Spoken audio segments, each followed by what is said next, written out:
I said what I said. All right.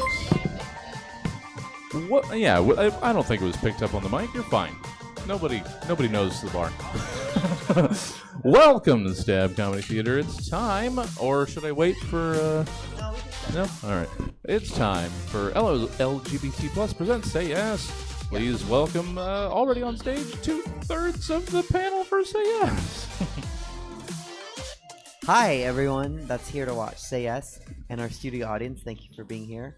You just came into Manny and I were talking spicy, and we're killing time till Katana gets here. So, Manny, why does everyone hate me? Well, I'm kidding. That's a really great question, and I think no. You're like, do we have a long enough episode? Can we? That's the topic. That's the only topic we have for the whole episode. That could be like a 9-part series, honestly. Oh my God, can I cry? For the 9-part series? Yeah. Oh yeah, episodes 6 through 8. Oh yes. Okay. Yeah, that's your arc. We were joking. About how many episodes could we fill with why do people hate Suzette? Oh, do we have the time? Right, that's what I said. That's what I said. It's like I'm not booked for the next couple months, but I mean I can try. I like how we were like, why do people hate Suzette? And then Taryn through you walked in. Oh hi! Oh my God! Just right on cue. Thank you. How did it go? I'm well. Yeah, absolutely. It played the whole time, right? Oh no. Okay, good.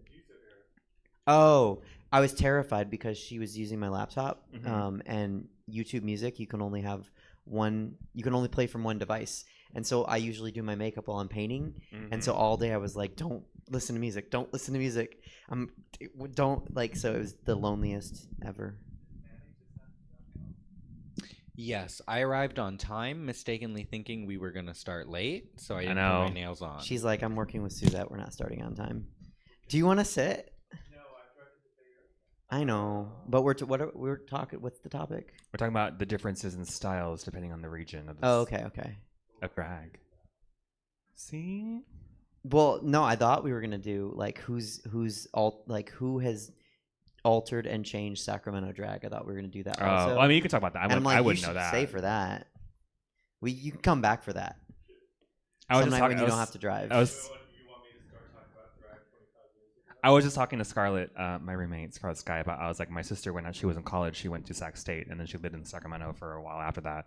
And there's this during Lady Gaga's Fame Monster era. So I was like in high school. I was like 19, 18 years old, and I was like, a little faggot, and I was not doing drag yet. And then my sister was like, "Oh, I went to Faces, I think it was," and she was like, "There's this drag queen doing Bad Romance there," and she had a video of like this queen with like a bowl cut blonde wig. Did you ever perform at Faces? Yeah. Doing Bad Romance? Yeah. So I was like, I'm pretty sure that was Taryn. I was like, damn, like she really was the first drag queen I ever saw, like on like pixelated flip phone quality.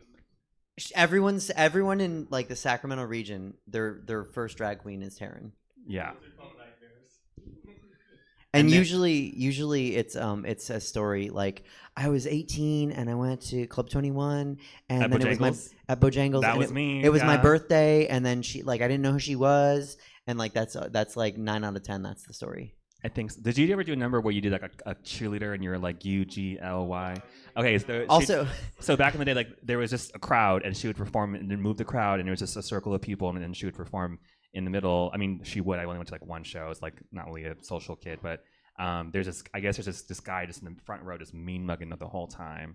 And as soon as she was done, she was like, "If you don't want to sit there and have a good time, you can get the fuck out of here." And I was like, oh my God, drag queens are scary. What's hilarious is exactly how she would say it. Mm-hmm. Yeah. I'm laughing because this is the worst TV ever because we're streaming and you're not mic'd, so no one can hear your side of the conversation. We're just like blah blah blah. If blah. You're not here in person, you're only getting half the story, right? Which is I'm gonna post a link on my Instagram. Don't mind me. Oh, thank you. Thanks. She said we're pretty. If you couldn't hear that. Yeah, well, she did. We should have said that. Yeah. Well, you should come back and we'll save that episode for like who's fundamentally altered drag in the Sacramento region. Both. We'll be spicy. Both. No, we like to go deep on this. Yeah, we say things that get us in trouble. I know. I got a text mid-show one time from someone I was talking about. I didn't name them, but they knew I was talking about them, and they texted me as the show was going on. And I've told now we you have the story, beef. but not that part of it.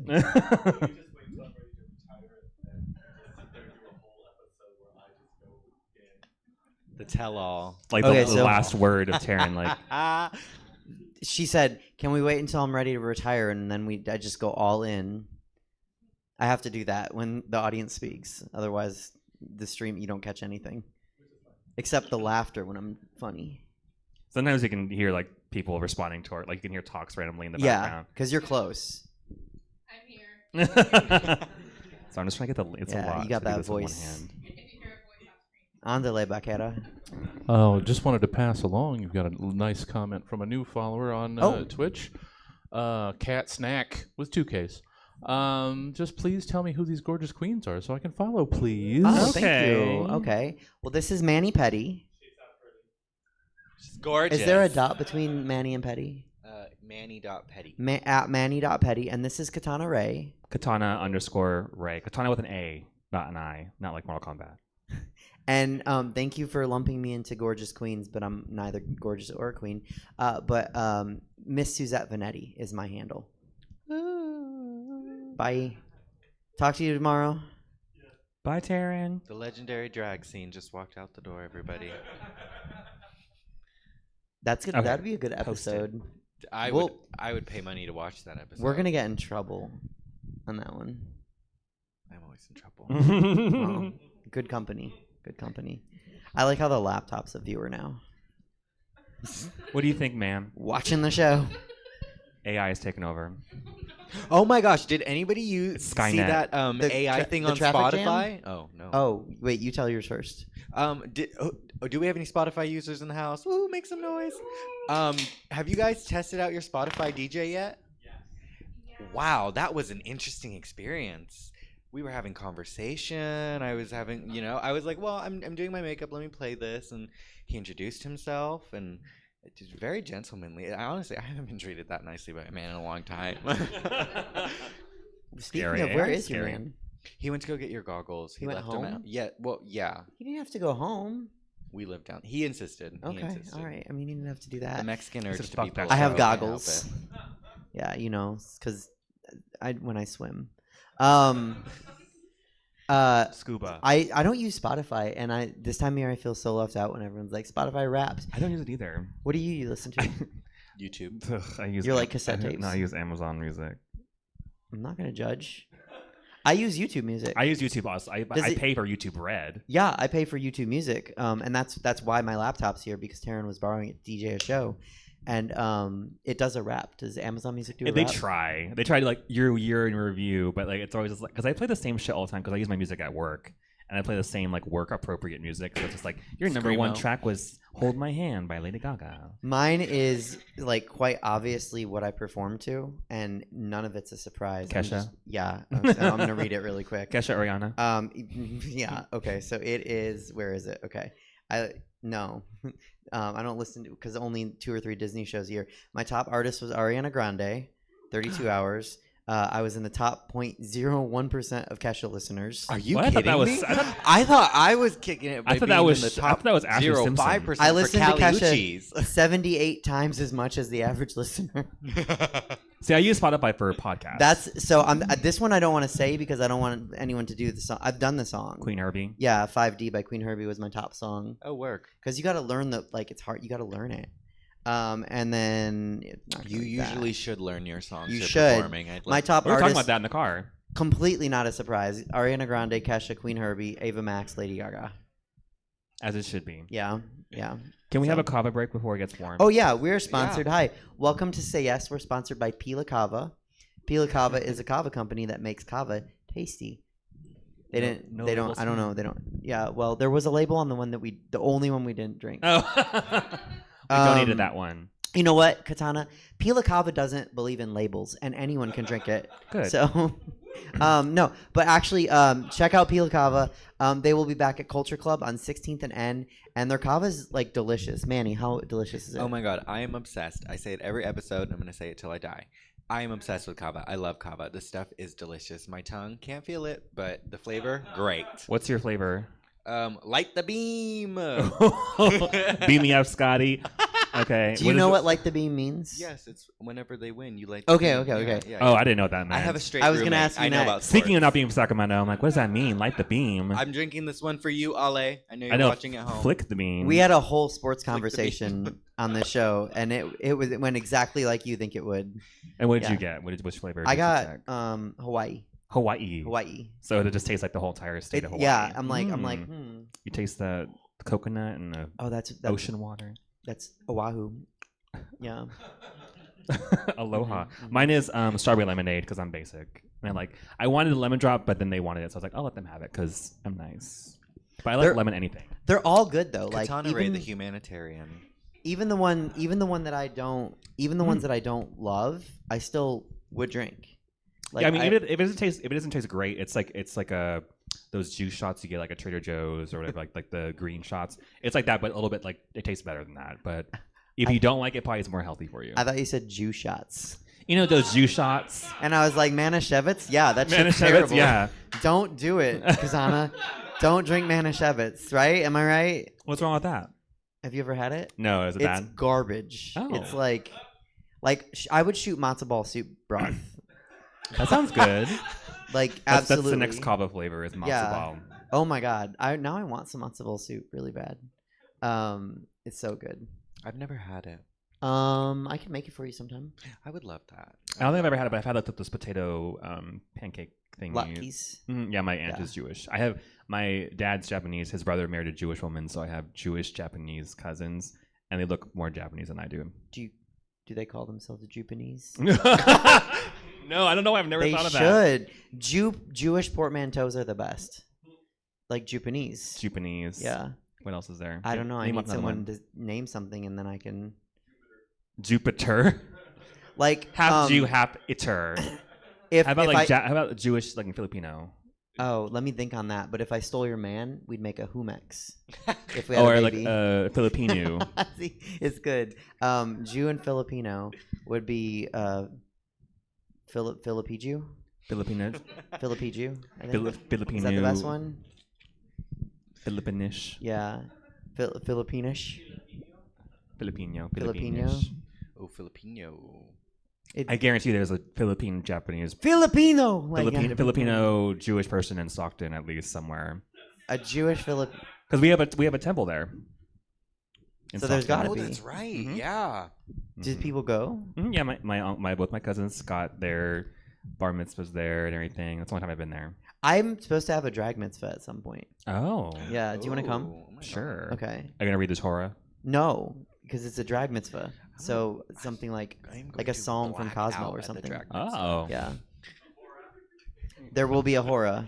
Yeah, there has to be a We hora. don't turn our back on the Hora. And Aurora wants me to have a drag quinceañera, Okay. which that would will be get me cute. canceled, That would but be fun. it would be so That would much be fun. so Does that mean that you have to do drag for 15 years first before you can do one? Well, I don't know because I'm also almost not. there. I'm also not 12 and a half, so I think it's just whenever I'm ready. I think that's that. But I stupidly put Apple in charge of the drag mitzvah, so she won't let me have it until I glue my brows down. Oh, And I'm like, bitch, that's get when you become a over real it. woman. Yeah, Yeah. right. I said I'll do it one time, but like that's just not my vibe. Mm. It doesn't have to be. My I don't know what sound that was. It was judgy, is what it was. I was like, oh, you agree with her? The kava got you feeling spicy. See, the kava tells all. Oh my god. Kava is like a true When serum. there's kava in my system, I just can't. It's lie. like it gets you like kind of buzzed, but like in a good way, without bad effects. Mm-hmm. And Yeah, it just talk to you like I did during the comedy show. yeah, and it mixes really well with the buzz that you came in with. Yeah, and I'm gonna drink it with a White Claw, so I want to be Hey, mix them. buzzed. We're gonna get silly tonight, like we just said last time. Okay, so our topic. What are we? Oh, We're yes. talking about the drag in different scenes. So let's see. You've been in 2 scenes, Mm-hmm. and you've been in. She's 2 been in scenes. several scenes. She's got an IMDb page. Oh shit! Thank you. Yes, thank you. I've only been. She's an in- actor. It's a joke. She's an actor. I've only been. I've only been in the one scene, except I feel like I see San Francisco drag a lot, and obviously I'm very familiar with Stockton drag. I guess I can say I've been in like at least 3 because I count Modesto as a scene. Really? Yeah, because I like when I was started, there was no scene in Stockton Okay. other than the Imperial Court system, and then I only performed Modesto or We got Sacramento. Modesto in the house right now. Okay. 209. I'm Area Stockton, code and so- everything. We're I from mean, if Stockton. you're look, if you're gonna say it, say it. 209. There you go. Thank you. Yeah. Modesto. They're in the balcony seats if you can't hear them. Oh, you know what? I Modesto does have a scene. I acted like they didn't, but they absolutely do. I wasn't thinking about it because you were saying Modesto, Mhm. and so that made me feel good about it. When normally Modesto hates me. So like not like the comedy scene in Modesto, but the drag scene don't like me at all. Yeah, like a lot of it. That's a It's a different long episode. story. That's a different episode. Oh, you we're gonna guys. get into it this You'll have to come episode. back. Okay. We're talking about the way different scenes are different aesthetically and performance wise, not how different scenes feel about Suzette Vanetti. Mm. That would be. That's episode 4. That's in a saga. The saga series. Oh my goodness. Do you say hi. Juicy or Julie? Thanks for joining Oh, us. okay. Okay. Pleasure to see Oh you. yeah. That's my Humax daddy right there. Yep. We were talking about you earlier. Yeah. If we have a baby, it's gonna be a Humax. Oh yeah, when we get to it, I can't speak on it now, but I can talk about when it started when we get to that point. But. Okay, so I think that's a good place to start. So what is Modesto drag? I couldn't tell you now, but back when I first started, there was only like the only place in the 209 to do drag was in Modesto, basically, because they had Brave Bull, which they still do, and they had Climax. No, not Climax. Was it Climax? None of you are old enough to know, but it was a bar. It was like the only like nice nightclub bar in Modesto. It's called, I think it was called Climax. I'm like, I can't remember what the fuck the name of the bar was. It was Climax, I believe, and it was the I want to say it was an extension of This Is a Drag or Dragalicious, Monique Moore. Okay. So there was an with extension Monique of Moore. that, yeah, because it was the House Okay. of Moore, and she. But ran Monique it. Moore was a Sacramento queen. No? And then she moved to Modesto, Oh. and then she was like the queen of Modesto, and then she gave birth to Jamila and Deja and all the other ones. So that was like the scene, like that was her scene, basically. Okay, so then Modesto drag started as And Catalina Zambrano also, and a lot of the Brave Bull girls, the Brave Bullettes and stuff. They were like, that's like a almost, I don't want to say old school, but they were there before drag was cool and stuff like that era. I do love Catalina. Mm-hmm. And She's wild. I love her. oh, She was one of the original like Eves, basically, oh really? because we didn't know anyone. We didn't have enough people to do the show. So do you know who Sandra St. James is? I know the name. So she knew because to the court and everything. So she was like, "Oh, I'll have someone," and I was like, "This girl does a real drag. Like she made this dress in one day. One of those cute like slouchy club dresses." And she's like, "I made this in one day." I'm like, "Damn, I she's can a seamstress." put on a dress in one day. I can buy a dress in one day. One day shipping. Yeah. One day. Go to the mall. I missed Black Friday sales. There weren't really any. Well, Forever 21 had them, and It was the whole weekend. I know 50% off almost everything. slept. My store's right across from Forever 21, so I I see should it. have just been like, hey, can you go pick up? They have this Mickey Mouse quilted. Yeah, I want that so bad. I'm gonna wear it once a year, Yeah. and I'm like $100 for that. No way. When it goes on sale, that's when I'm gonna cop it. Those Okay. the seasonal specific clothing is like hard to come by. My sister got me last year on Christmas. She got me a shirt from Muppets Christmas Carol, but on Christmas. So I was like, You can't wear. when it am I until gonna wear next this? Christmas, Yeah. And it's the most like niche. Have you seen the Muppets Christmas Carol? It's a superior Christmas Carol. Oh, I thought you were asking Manny. Have you seen it? I when I was little, It's the I don't best remember one. anything. There's like a random scene of like Is these- Michael Caine? Is that? Mhm. And he plays okay because I Mhm. always see the memes about Michael Caine and then whoever else was in the Muppets movie. The other There was Muppets only movie. like 3 other humans in the whole show. No, so it's in Michael Caine plays like they're all human, and then the other person plays like he's a Muppet. Or that's the meme. Yeah, because he like fully is like committed. It's a Right. very good. I recommend it. But there's like a random line with like these mice, and it's about how poor they are, and they have like no cheeses for us Mises. So it's like, so the shirt has like 3 mice on it. It says no cheeses for us Mises. I was like, when am I ever gonna wear this shirt out? I like to do Christmas in July, like as a show. Well, I'm wearing it like as much as I can this month. Oh, absolutely. I'm going to the Polar Express on Sunday. Anyway, okay, let's continue back. What we're talking about. Sorry. Kava is hitting y'all. Kava hit. Okay, so Modesto drag started as, and I would say Modesto drag now is very.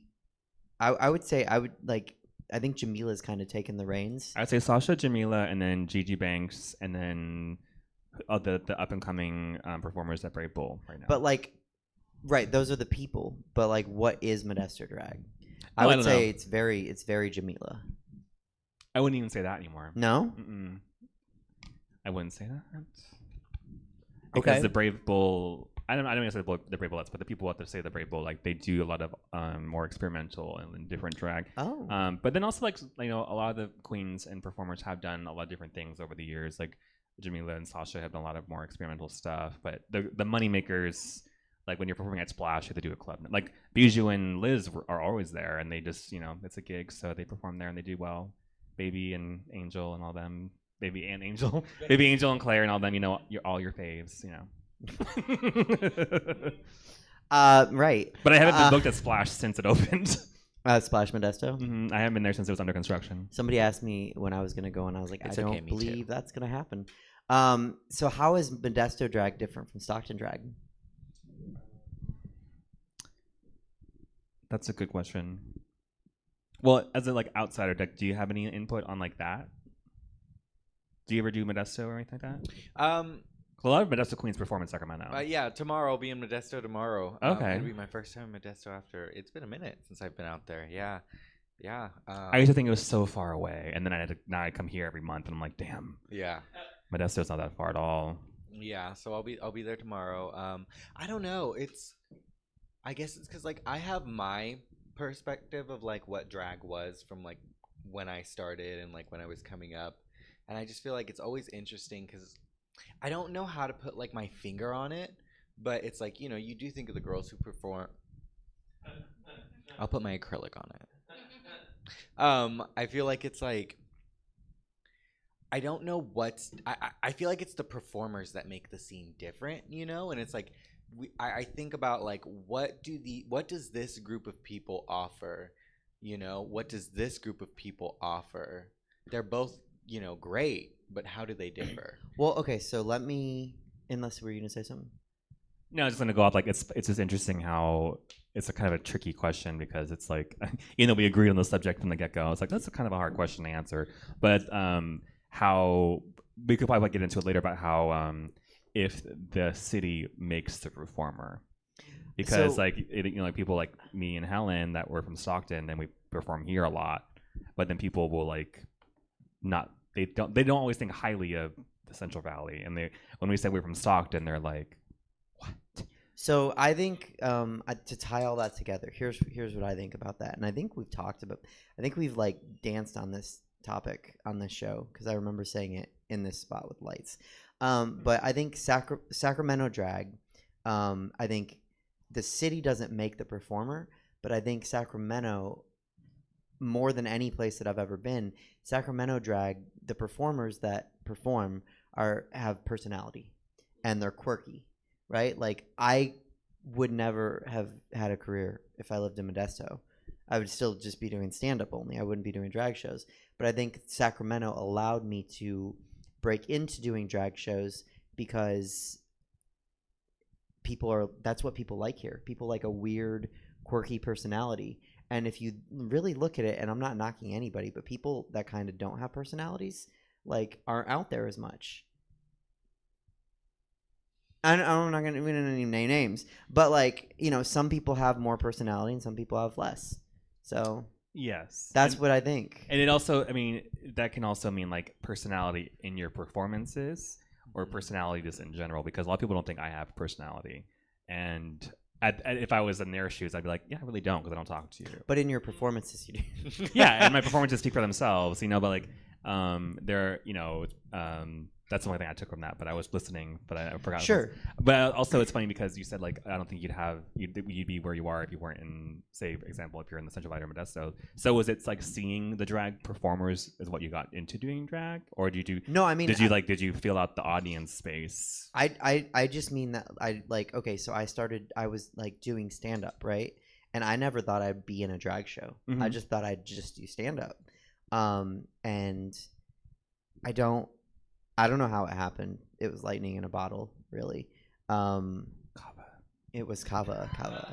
Pila Being in- kava. Being in a Kava bottle. But I don't know. It's just I think just it worked out for me that I'm here. Like so let's roll back to Stockton drag, right? My viewpoint of Stockton drag is it's very like I don't count you as this, but I think everyone else is kind of like Not too much on Stockton. Okay, I'm just kidding. no no I love No, I'm just kidding. I love Stockton people, and but I mean, like, everyone's kind of like in line with what Helen set.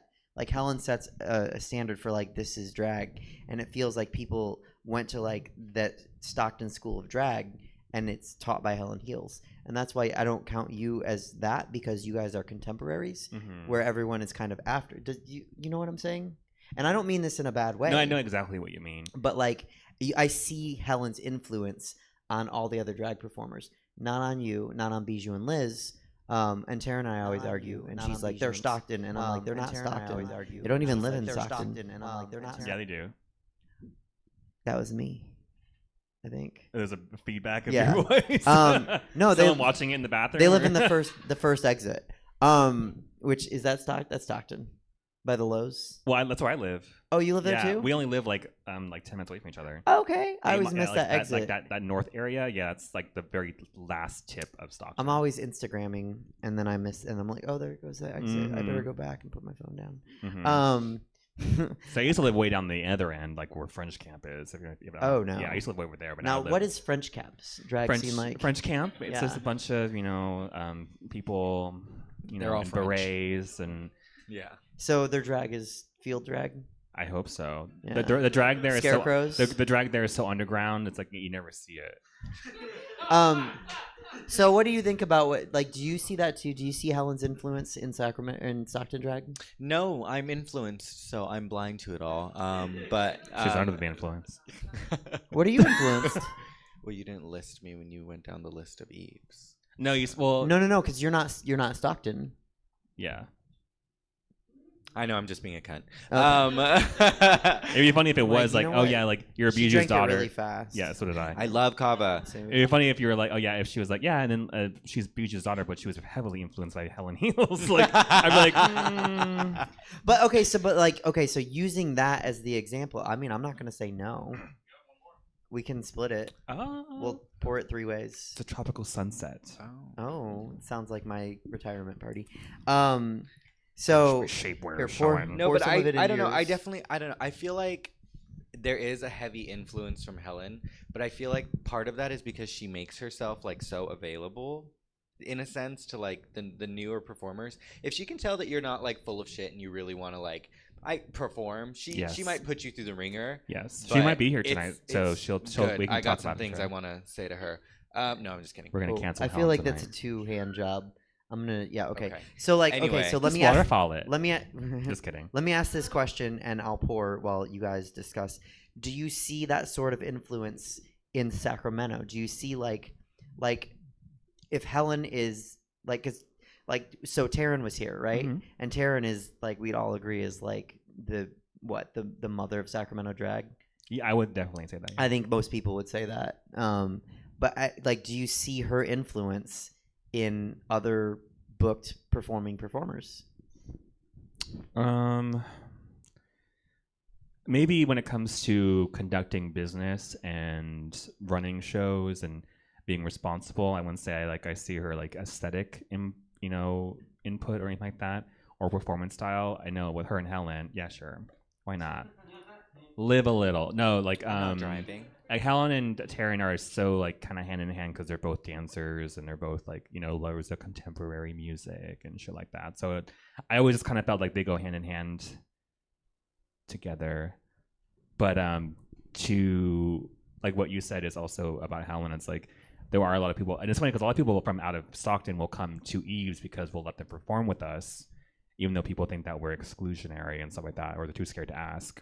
But Just ask. What's the worst you're gonna get? A no. yeah. And but yeah, no, the worst they can say is no, and then that's not weird. Like to be like, oh, can I do a gig? Like maybe yeah, if you're open, but we have a cast, so I think that's what people I've heard through the grapevine that people think because we have a cast that it's like always a full gig. I'm like, you would think it would be, but it's not because people are busy. That so. is a group chat. Yeah, Okay? yeah. But Nobody asked me to do my shows. They ask other people. see, that's It's not really weird. That's not like we'll talk about that later. But like Yeah, with Helen, that's it's like that's a dinner conversation. I think because Helen is very available, she'll like tell you, but also she's the one that will tell you like if you look fucked up or if you stink or if you do that, she'll tell you that. And, So which is peop- really rich of So her. people will trust her opinion because they know that she won't lie to them. You know. See, but like I'm with you. I'd rather get it from Liz. But Liz is very not- few but people Liz can isn't handle gonna- it the way that Liz dishes it out because it's very Liz. Well, when we're Liz better is for judging it. you, it's I know I'm judging this, But we're I'm- better I'm for it. telling But you. Helen will tell you to your face first, Yeah. without any kind of like, oh well, I'm gonna try to be your friend. So, but there's just like, oh hey, like your thing's messed up right here. Like she'll just tell you, or like she's like, but she always waits because I've been there to witness it. She'll, unlike a lot of drag queens, she'll wait till someone asks like, oh, what can I do better, and Well- then she'll be like, well. My And favorite. she'll go down the list, but other than that, sometimes she likes. Me and Manny were talking a little bit of shit about her one time. Is that sometimes when she's not in drag, the first thing she'll do is be like, "Your lashes are fucked up." First thing she says. The first She'll thing. find something about you that's fucked up, and then she'll like try to like just take you down a notch. So I'm like, my favorite is when you're about to go on, and she says, "Is that what you're wearing?" I love that. Like 9 times out of 10. You're gonna wear that for your performance? Yeah, I love that. you're gonna change, right? That's not what they're announcing you. You should change quick. No, like No, she didn't say that. But that's also why like me and her have been best friends for like over some years, over like almost 15 years, because we like are honest with each other and we know each other's bullshit, and it's just it's kind of dangerous when someone's like a little too like yes man, Oh, yes yeah. man. So it's like you'll never grow that way. So she's actually interested in people's growth and seeing them perform and do better, but she always gets the shit end of the stick sometimes because people forget where they come from and who helped them in the early days. But most people don't. People are always indebted to Helen. for helping. I think Helen gets a shit end of the stick for some of the same reasons I do, You do. which is like she works very hard and she does a lot of shows and she creates a lot of shows and she is her hands in a lot of pots, and I think that breeds contempt. Because it makes it look like you're being given things when you're actually giving things to people, and like that's what people I think don't like about her, and I think that's what people get mad at me about is like people think that I'm giving all this stuff. And it's like I made them come Yeah. to this well, show. it's I begged them, but also I please. totally like tiptoed on my own point, but like the influence. Let's get back to the influence. Under the influence of Helen is yeah, like because she's very again like marketable, so she knows what club drag goers want to see, and then when it comes to like dancing or performing and stuff like that, she has tips on that. So not all, but most drag queens starting out will want to know how to like get those club like gigs and how to get the crowd going, and she can because she's literally a dance instructor. She knows what she's doing. She's a public speaker. Like she knows how to like put herself out there, and she also will tell you how to like, what's the word, like how to present yourself in a professional manner. She's business minded. How to, even when it comes to posting on Instagram or Facebook, how to clean up your feed, how to make yourself look the most presentable. She'll tell you how to do that too. Well, she's influential for sure, and I think that's Not to me, but no. Well, that's what I'm saying. But that's what I was saying. Is, like that's why like when I think about Stockton drag, I think of like it's like a tree, right? Like it's like you, Helen, and then like the people that have been influenced by her. And again, that's not a bad thing at all. And then like Bijou and Liz are like a separate, like equal branch, like to you guys, because they influenced themselves and they came from a different place. And so I think then you said Sacramento drag would be if the influence would be like business minded, business focused, conducting yourself. That's what you're saying. like if I was to see something from like if I ever saw like the trickle down from Taryn, like Taryn's influence, I can't say for certain like at face value I can that's Taryn's work, but I can definitely say like if that's something they learned from Taryn, I'm like that makes a lot of sense because Helen already kind of had that business thing already going, but I'm sure after like being mentored and just being friends with Taryn, she just picked up a lot of stuff over the last couple of years. I can say that's 10 years. I think that's why Taryn and I work well together is because like with brunch, for instance, either one of us could do it, but when we're together, it's better. and then it's not all on one of us. Like we can like share the responsibilities.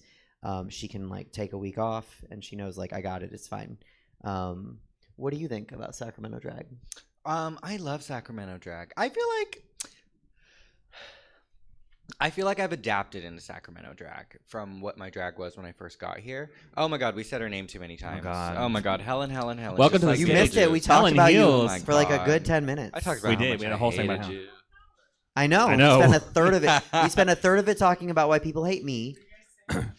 No, Well, you can watch the playback. One of the cool jams. What are you listening to? No, Well, we'll tell you so after Manny finishes her I'll point, we'll- recap we'll- it. So we Helen were is talking shit. about Her outfit was shit. She's shit. yeah. Just kidding. Helen is terrible. No, we were so Taryn was here for a second. She put my laptop there, and you covered the guest with your bag. Now we can't see her face. She's a seat Thank filler. you. Yeah. Respect AI, Helen. No. So we're gonna save an episode for like who has fundamentally changed Sacramento and adjacent, so like Stockton and surrounding areas. Who's fundamentally changed and influenced drag? Like You heard So- it in the audience. They said Manny Petty. we're gonna save that episode until Taryn can come on. But so this one is about how drag differs from scene to scene and what the identity is of drag. So we started in Modesto, and it started as that's just kind of where it went, and it wasn't a choice. Because that's where I started. So I was like, back when I was like, there was nothing other than. I know. this I was Modesto. the same. I was like, I don't know if I should answer this question. But like it started with Monique Moore, and I in our experience.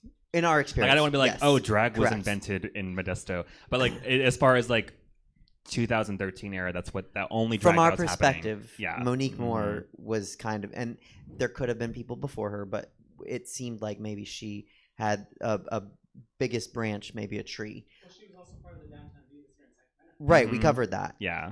And then from my perspective, Modesto drag seemed to be very evocative of Jamila, I would say. And then we moved on to Stockton, and I said that the way I've always viewed Stockton is like you and Katana are like here on the tree, and then Bijou and Liz moved in here, and then everyone else is evocative of you. Like I see your influence, Helen Heels. This is weird because we're streaming and I'm just talking to you. I Don't see you your dare. influence in Stockton drag, and then we came back around to Sacramento. And from my perspective, Sacramento drag, the performers that perform have personality, whether it's on stage or in who they are. That's just what I see and what I notice. And I think that I don't think I would have existed in a scene other than here. I think being here allowed me to exist and like become me because personality, and I have that, I don't have anything else, but personality. Already here. So, okay. So yeah. So you were saying about Sacramento. I feel like now I'm a Sacramento, like I am my version of what Sacramento drag is. Which is? Gorgeous, glamorous. Is Sacramento Sorry, I drag didn't mean to laugh that gorgeous? hard. I think Sacramento drag is.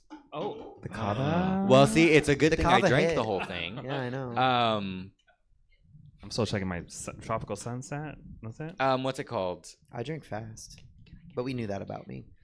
No, and I don't know. I feel like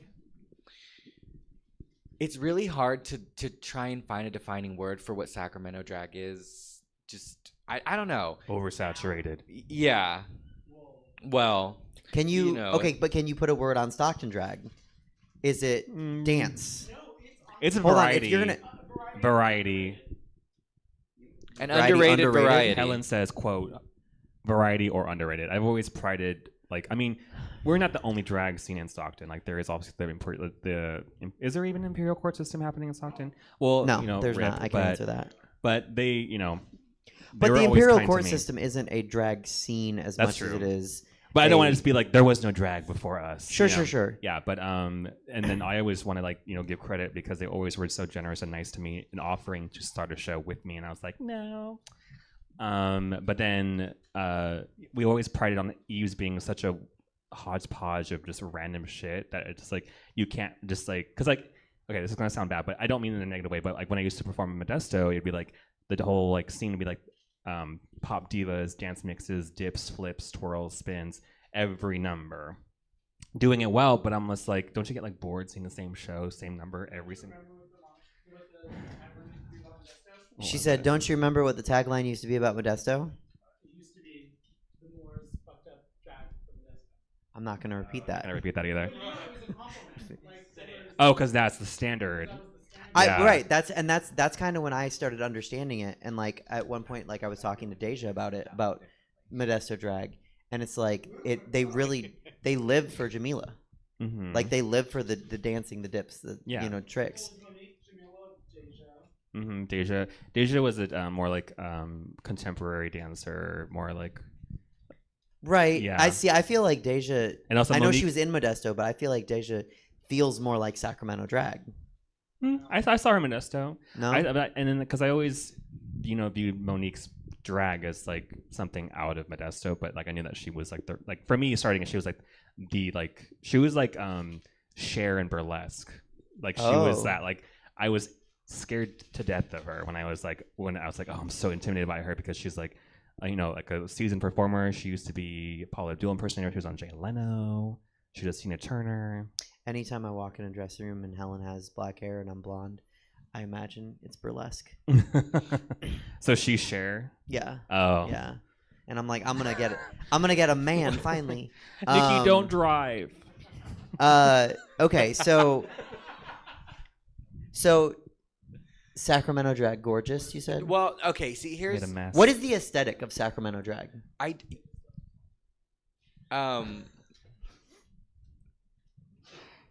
Helen's gonna make me be mean to her. No. I don't. I'm so terrible at describing it because it's like when I came from my hometown back 2-3 years ago when I had moved out of there. It's not what it is now. It's evolved into a performance style, and I feel like drag over there was very selective, and it was very like a lot of what us younger girls were doing were very wet seal. And so it's like a lot of the drag that I moved with was like wet seal, and I was like, yes, honey, diva, mama, y'all can't take. No, I would shop at Delia's right now. But I feel like Is that it's too dated? really Too started old? evolving with like the accessibility to certain things, like with like I know some performers who bought stuff from like India Farah and like had those costumes, and we were migrating towards like more club mixes, and I don't know, I just feel like it when I came to Sacramento I looked around and was like, oh you guys do this now. Oh, we thought that's what you guys did once you made it to Drag Race. Oh, so you were movie theaters in Central America, not Yeah, Central United States. Movie Colombia. theaters in Nicaragua. But yeah, it was like I think the first drag show that we had gone to see, it was like Helen, Bijou. It's not offensive. It's a place. Jorge. Yeah, yeah. She was going to like Helen, Bijou, Jorge talks. and you were there. Yeah.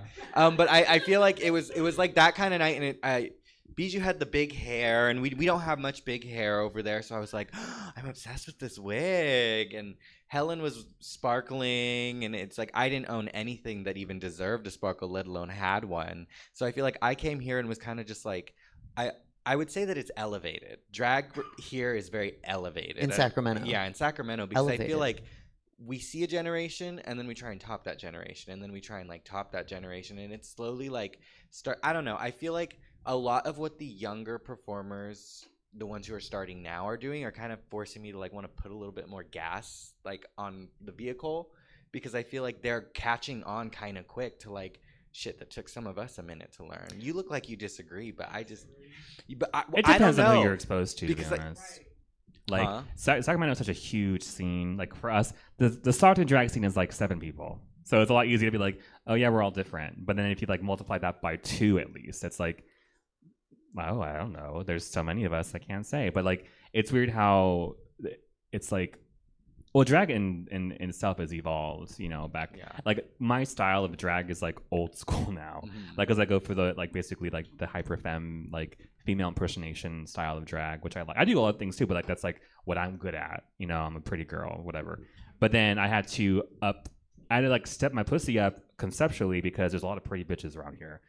and the only way to like stand out is to do stupid shit. See, well, and that's what I like. That's what I feel like at some point the newer performers are gonna get good at makeup, and at some point that Eventually. No, I said it. No. Don't. No. No, I I agree. said it once, and I'll say it twice. No, I agree. And we talked. She said we talked. There was a little bit of a. I don't give a fuck. Look at your mug and look at mine. No. Okay, I was a booger too. I make fun of myself all the time on Twitter. No, but, no, YouTube is too free of charge yeah, to look like that. you know, and it's just like. No, I'll wait, make a clip. I'm not done. I'm not I'll done. make a clip later on. Put more makeup on. If you think you have enough, you do not. I cannot see your crease in the middle of Badlands. Put more makeup on. Oh my gosh. But So my like, drag- why but isn't the she drag is saying that valid, to her though. left? No, I just feel like those are things that at some point you just get a hold of. At some point we all just got a hold of makeup, okay? We did not look great when we first started. Don't sit here and act like we were all gorgeous just right off the bat. No one is. Well, except for Katana, because Katana's always been No, I like- wasn't. No. No, I was soft, but I wasn't like. I will even say I've seen early pictures of May, and I'm like, oh, I just thought she always looked like this. I jabol. But- But like, it's just weird. 'cause May is the prettiest. I don't know. I just feel like it's very like layered because it's like okay, Sacramento drag, and it's like, well, what does that look like? It's like, okay, what does drag look like? See, now? that's what I'm saying. I don't think Sacramento drag has a look. I don't think drag has a Yeah. look. You agree? anymore.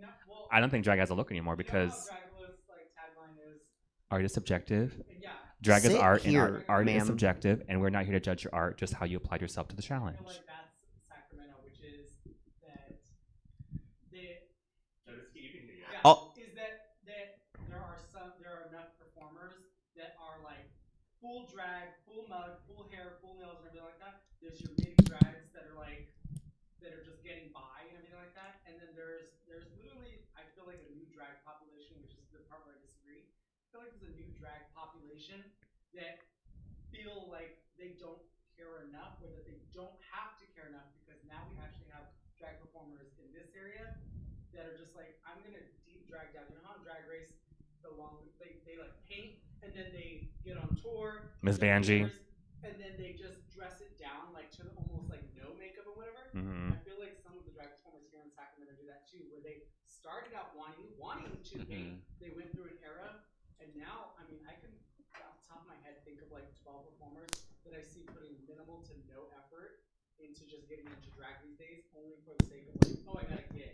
See, I think I got a different perspective when we did that newcomer aviary show because I really got to see like who was fresh and Thank you, Jesse. What do you do? give that man. Oh, a mic. thank you. I feel like Shit. I feel like I got Kava. a chance to see kind of like a crop each time, and some of them are gonna fight, and some of them are gonna fizzle out, and I feel like what I'm referencing is the ones who are fighting, who are like pushing themselves and improving. The ones who are gonna fizzle out because they don't, they want to do drag and they realize how hard it is, or they just realize it's not for them. That's a different conversation. But the ones who kind of have that hunger and that drive, who are like, the effort is noticeable. Okay. Where The their ones I'm mind referencing, is. the ones I'm referencing are the ones that are going to tell you, well, this is my drag.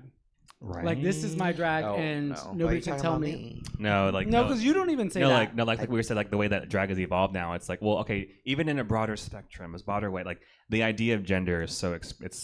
expansive now that like there is no binary of what Mhm. female looks like, See, male but looks We've like. talked about that on this show, and I think drag needs an element. I understand that it's a world now where like you don't have to have a gender, and there are 87 genders, and it's not a binary. But there has to, for Boys me, and girls. there has to be some sort of gender expression in drag, Yeah. even if it's the absolute like absence of gender. There has to be something like an expression of gender But who somehow. makes that rule? Nobody. Nobody. That's just That's what I'm saying, like- The that's chicken just or what the is egg? drag. Who's Which the one one that's makes going to the say rule? that, though? It's Well, one of- okay. So is hunger? Would hunger? art. Obviously, every My art scene is going to bomb can have mean hungry anything. people. But is hunger what defines Sacramento drag? is at Roscoe's Burgers and Bar. Every Saturday, No, Thank it's just funny because it's like we always, I think we often forget that we are entertainers and we are there for the audience. Yes. And I think that's also something that like well-seasoned drag queens, we learn to like adapt. Like even today, we're like sometimes that Badlands, I'm not sure what to do because the things that I like to do is not really received by a drunk crowd on a Friday night at a nightclub. So I was like, okay, time to bust out the Lady Gaga and try to bust out the, huh? Yeah, but that's like something you learn. And a lot of, as much as I wanted to just be like the dark, creepy, like sexy, different, unique one, I learned early on that I'm like, dang, I'm not gonna be able to perform at like climax and do these slow numbers until they like know me and like understand my drag. And then they can be like, okay, like she's doing something different. But if you start off right out the gate doing something random, you might like be lucky and get that, like I don't know, like appreciation and understanding right from the get-go. But most people won't. Like they won't give you the attention, they won't give the time. Like. Well, that's something like I can notice in watching my videos back, and you've been very close to watching me evolve over years. Is like I used to be weird every time, and now I pick and choose when I'm like really fucking weird.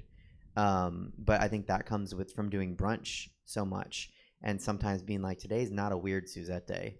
Or like if you're in the cast, right, and it's Helen, Taryn, Apple, you, and me, I'm like, oh, I can be a fucking weirdo today.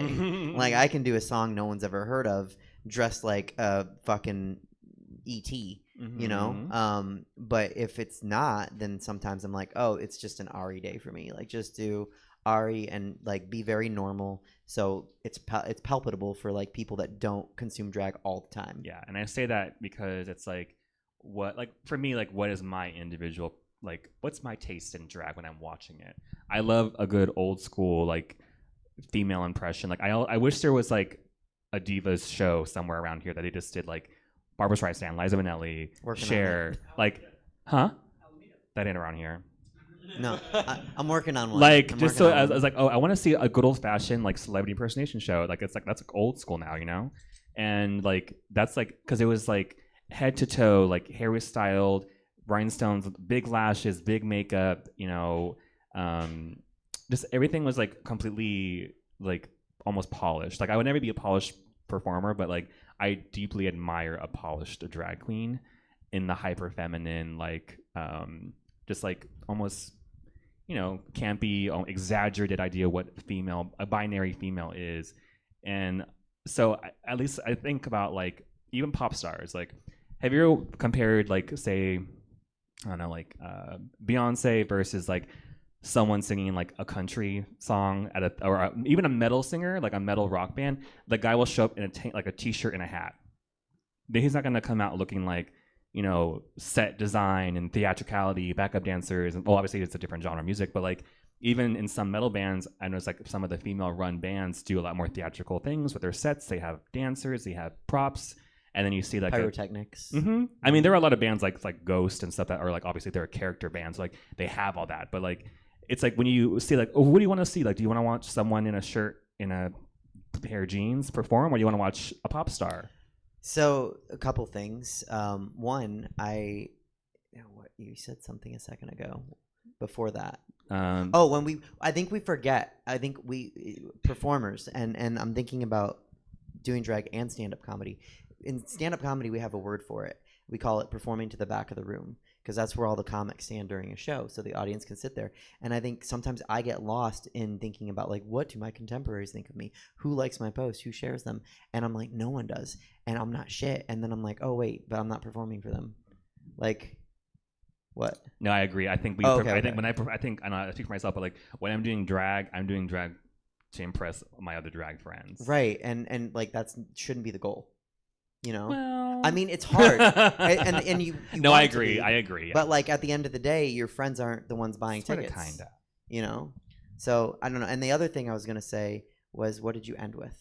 I was just saying like audiences traditionally will probably want something a little bit more out, like larger than life, not so pedestrian, like something elevated, amplified, so it seems more like a show. Yeah. Oh, that's what I was gonna say.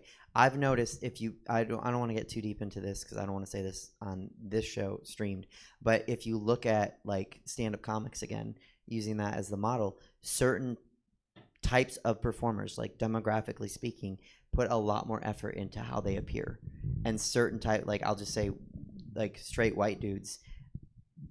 Not you, you're Jewish. That's different. Roll out of bed in like their hair's messy, their sweaty, their hoodie's ripped, like they have like dirt on one cheek, like they fell down or some shit. Contoured. Yeah, and it's like that's being a straight white male comic is like looking like that. You know, there's Yeah. not a lot of effort in how you look as a straight white male comic, and almost every other type of comedian thoughtfully thinks about what they're wearing. Mm-hmm. You know, like women comics make a very long, like intentional choice on if they're going to wear pants or a skirt or a dress, Mm-hmm. or like I've never seen one in shorts, but like, you know, so I think that's part of it is that what you're talking about with like Yeah. the metal band. Yeah, well, it's interesting because, well, even I excuse it too. I mean, a lot of like the bands I gravitate towards were like very theatrical, and they all had like a signature makeup look or whatever. But like what stand up, even for stand up comedians, like most of the performance is coming out of their throat. It's coming out of their mouth. It's coming out of their brain. But with us, like as a very visual, like it's almost all visual, completely all visual. Yeah, but the same thing happens is that first impression. So when you're like in stand up and you come take the stage, people are already deciding who you are Mm-hmm. and what you are. Yeah. And the same thing happens in drag. Even if the song is started and you come out, they see you, you know, and they're deciding what you are, what you're wearing. You know, they're making all those decisions. What? Can you imagine if there was like a drag version of The Voice, and all you just see them lip How does that- syncing? It wouldn't work because you wouldn't see them, and you're just like, is she singing? Is she The performing? whole audience is And she's turned just, around. she's just in the background. Just, Okay, but a drag version of Masked Singer. like RuPaul's Celebrity Drag. Right. It is, but with a big character head. But imagine like, what if there was a voice version of stand up where they couldn't see the stand up comedian, they just talk and then they just go. Oh, face that up? would be interesting. Because like for me, for me, Yeah. like you can still listen to a really good stand up comedian like in your car driving on a Right. podcast or whatever. Like I wouldn't watch a drag show while driving. You know, you can't really do that. You can't put your phone down. That's why I miss your fucking exit all the time, because I'm watching shit while I'm driving, and that exit sneaks up on you. No, you're right. I mean that would be interesting. Now I'm gonna think about that and like how you can do that. Like how can you perceive a drag performer? Yes, Helen Heels, you have a mic. I'm just, as an outsider looking in, I'm just kind of curious, like, is it possible that a lot of the nuances that you're discussing is more so a reflection of the maturity and the evolution of drag, and that In the performer Art- or the just art in form? general, in the art form, in that it seems to me like we are entering an age where we actually have genres of drag. Oh, for sure. No, yeah, like drag is like saying the word drag is like music. So drag is? I like- always say that drag is an umbrella term. It's like, okay, I do drag. I was like, what kind of drag? Right. Or like, oh, I do music. Like, Right, Do you do classical? Do you do heavy metal? Do you do? It's in the acapella? same way that you also can't say drag queens anymore when you do a show. Like you have to say drag. I just say drag. performers. Yeah, I just drag performers. I was yeah. thinking about that today. Drag But when artists, people drag say performers. like "Welcome to the stage of the drag queens," because there's Yeah. so many different identities and Yeah. genres now, people are like, "Don't say that. You got to say drag performers, and you got to catch yourself." It does make it easier just to say drag performers now, like just to save yourself trouble. Even though, like, for me, I'm a drag queen. And that's fine. I even have a separate drag king persona, but like, that's because I subscribe to the binary of drag, you know, and that. in that sense. for me, I like binaries. Yeah. Like I think that's the thing that gets lost in today's world is that I'm fine if people don't want a binary. Yeah. But like, what if I do? They don't Like, want a binary today. Can I have a I binary? don't feel like binarying today. No, like for as many people that there are non-binary, there are people who are binary and they have things. You know, they've controlled the world for like the last 2,000 years. But like it's not like they're going away just because more people are being more open to non-binary performers. You know? Right. Oh, well, So that's it's like I think a lot of people are always just like they're taking our jobs. Oh my god. When we The have NBs are coming. the after show and we're not on mics, remind me to tell you how I'm gonna make people very upset tomorrow. She's gonna destroy them. Because it comes into a point. There are a lot of binary trans folks that also are binary, and they are not all about like, oh, what's your they them pronouns stuff like. Because a lot of them they live their lives to live as they want to be as a binary man or woman. Mhm. And then on top of that, some of them do drag as the opposite. Mhm. So they can So be they're truly they binary. can say like they are like binary trans men that do female drag or feminine drag, feminine presenting drag. So it's like an That's enigma. a rare category. Yeah, but it exists. It's no, we And have, there's we room have such a there's performer. room for everybody, and it's like as long as you have something to say or do or make us laugh or make us think about something, I'm like, do it. But if you're just doing it for the attention and you want to just feel like this is going to be controversial. We're gonna pause like, for a controversial someone moment. someone made a comment on Twitter, and it was a joke, and they're like, how come baby queens don't wear wigs anymore? And then people were like, LOL, you're so silly, whatever. And then Eva Destruction's drag child, I'm not sure their name, something Destruction, Gender Destruction. They're like, this is a really antiquated way of thinking. What if the wig makes them feel dysphoric and they do this? And they're like, and I was just like, damn. And I was talking to a baddie Omen about this, and I was like, I don't do drag to feel euphoria about my gender. Right. You know, and it's like, it's part of it. Some people do it. A lot of trans folks find their gender through drag, and I always thought it was a really cool, beautiful thing. And it makes sense, though. Like, how would you know unless you didn't Right. live in it for a few hours a day? And you're like, oh, actually, I like this better. Right. You know? Right. And I actually 12 know, hours a day. I'm actually like more affirmed because I am cis, and I know like, oh yeah, for sure I wouldn't do this. Like I like being Robert, you know. Yeah. But I like being a different persona as an artist, you know. So I forgot where I was going with that question. No, it's like how people will like say things like I don't do drag for like the euphoria of it. It's so I think a lot of times in this new generation, it's like they're like their what's the word counterclaim or their counter debate to you is always like, well, I do this because if I do that, it makes me feel you like dysphoric. I'm like, then maybe drag isn't for you. But I think that's where, like, and I was talking on the phone today, completely unrelated, but related all of a sudden, where, like, I like to meet people where they are. Like, I don't, like, Apple, we were talking about Apple earlier. Apple's terrible at texting and messaging. It's well known fact. The worst ever at it. And God awful. right, and like I'm fine with that because I know that. So I don't have any expectations, but I know a lot of people expect a lot from Apple in responding. And it's like, dude, I don't give a fuck what other people expect from you. I don't expect you to respond. I just hope to God that you saw the message that said, "Hey, remember tomorrow's themed." Like because literally I don't know, like Taryn and I talk about it and she's like, oh, and like you are always the first person to see the message when I send a group chat to the brunch group, right? You're always like you right away. I'm like, Helen loves me. Like she saw that message immediately. That's what I tell myself, let me believe it. And I'm like, Taryn knows and I know, and then Apple doesn't see it because she doesn't look at it. And it's like tomorrow's divas, like I hope Apple comes, because if she doesn't and she came with something else, then we're just gonna be like, well, girl, that's your diva now. Like I guess your diva is She ain't no diva. vitamin C, like because you just don't know. Apple would do vitamin C, and we'd have to fake it like that's the diva she planned. Can to you imagine? Do. Yeah, the divas like the celebrity impersonation diva show. Like, and here's Apple Adams as It's vitamin C. C. As we go. Is that the song? Yeah, the graduation song. I would love to see that. though. That's like, a realistic.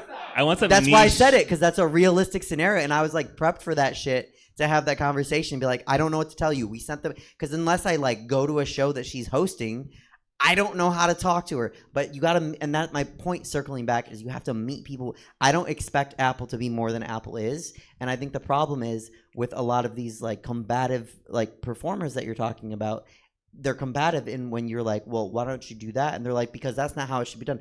Okay, whoa, just a question, you know, like, and let me do what I want to do. Like, if I want to have a binary for myself, let me have it. Like, it's okay. I'm not saying you don't have to. I'm meeting you where you are. Can you meet me where I am? Like, can I get that same courtesy? And I think some of that comes with a level of entitlement that these new in this generation, it's like, well, yes, it is your right to be able to do drag. We should all be able to do this. But you have to remember, some of us started drag and were ruthlessly tortured for it. It's like, Still, you know, it's we talked about you. It was so different. I remember when I first started doing, see, it's not me.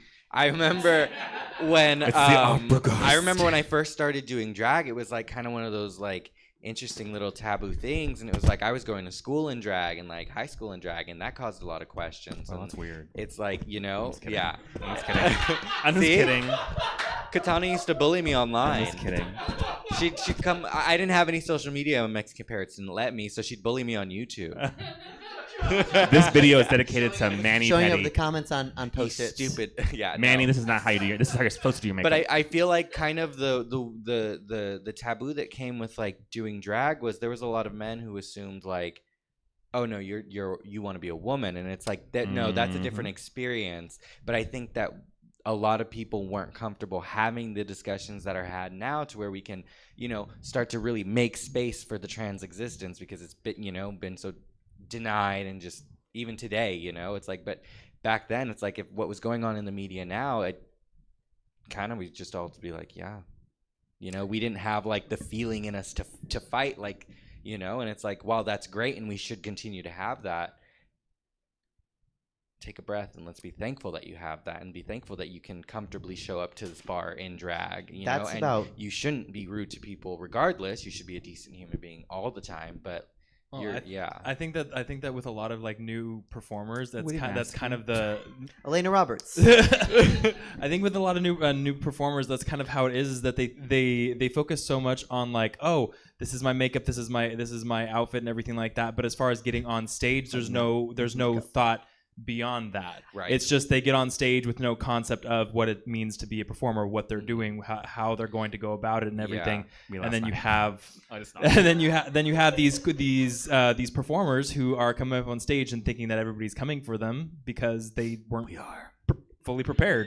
I think yeah, I think that we are. Katana and I are. It's a lack of perspective of knowing who's there, like, and appreciating like the path that was paved by people before Yeah, do you you. mind if I go off of what you said? Yeah, like Yeah. it just reminded me because you clicked it when you said about like the experiences of us and stuff like that. Like how like there's a lot of fucked up gay cis men too that like don't agree with trans people, which they're Right. like, oh no, bigots are gonna be bigots. Listen. kill yourself. But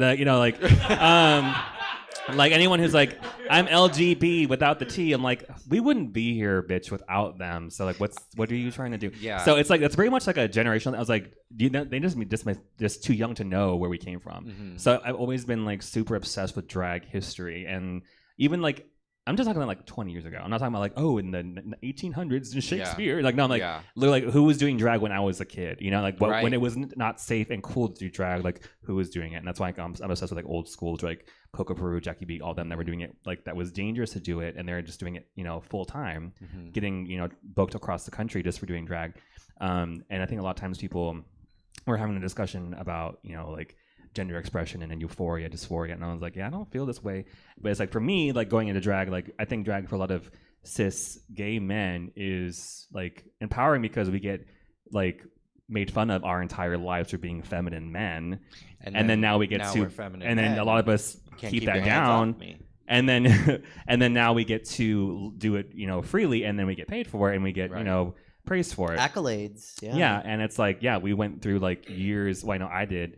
Like every day, I got made fun of for being gay, being feminine, whatever, Yeah. and the way I walked and stuff like that. So it's just like, yeah, like everything I used to get made fun of for is now a skill that I can use Right. to amplify that. And it's more of just like a fuck you, like, yeah, I am feminine and I am a man and I do this, and it's like that's what my drag was. And I always perceived a lot of like older generation drag as like, yeah, like doing like female presenting drag is like a fuck you to society because like men can't be feminine. Like, oh, Exactly, and I feel like when drag was taboo, when you did drag, you did it because you really loved it and you had something to offer and you were willing to put that on the line, as opposed to like now it's anyone can do it at any mainstream. given point. And, yeah, and it's Even- very mainstream, which is we're appreciative for that, and we because we should be celebrating the performers who've really been doing that for the craft and comfortably now. But I feel like now you can kind of show up and just well, this is what I'm giving you, and it's like even from a performer standpoint, like outside of drag,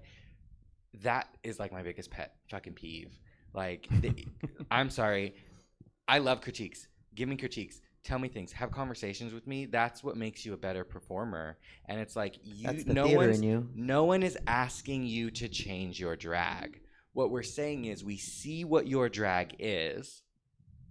Here are some things we could fix to really help you with getting your message. And I feel like a lot of people are like, well, this is me. No, you can't tell me this. You can't tell me this. I This like having is this. me. I like having that. You know? Yeah, definitely. And I feel like if you have the drive to be like, I never want to stop evolving. Like, I Right. don't want to ever reach level 3 and be like, yeah, I'm level 99. I can't get any higher. Like, I want to be constantly evolving, constantly growing. So, like, I think most performers or artists of any, like, they don't want to ever peak and be like, this is as good as I want to get. Yeah, You know? because I mean, So if why you are we have, not growing? yeah, if you have the drive to keep growing, like, that's good. But I think a lot of people are just like, I just do this because I want to look pretty and have attention on me. Which is great. Be a model, but don't complain that you're not getting booked because we're not walking runways here. We're doing performances.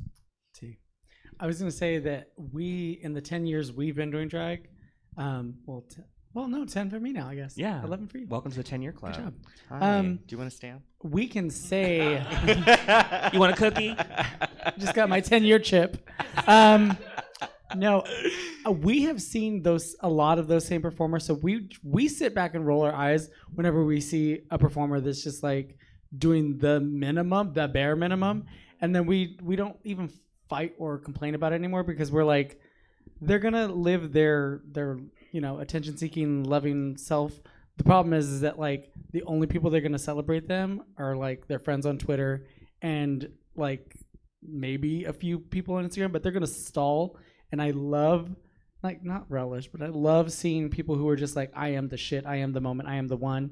And then we're like, we don't see you like a year and a half, 2 years later because you weren't giving, you stopped. Yeah. You were the shit then. Yeah, and then we didn't have a choice back then. Like back then, I wanted to be a sci-fi superhero martial arts queen, and then I'm like, oh, I can't afford clothes custom made. I have to buy my stuff from Didi's discounts. I guess I'll be the pretty queen now. Yeah, like, you have to yeah. adapt and be like, oh, like this is what I have to do to appeal and make money because, like, again, there was no scene there, and we had to just kind of take it show by show and be like, okay, this is what people like, this is what they gravitate towards. Mhm. But it's like I feel like we spent years putting like foundation in our show because like our show was not anything big until like I don't know, random like 5 years into it, like right after like Liz and Bijou started coming. It wasn't because I don't know, it might be because this Bijou and Liz joined the show, but like right around that time period is when the show just got really lucrative all of a sudden. And then right after quarantine, it was really busy.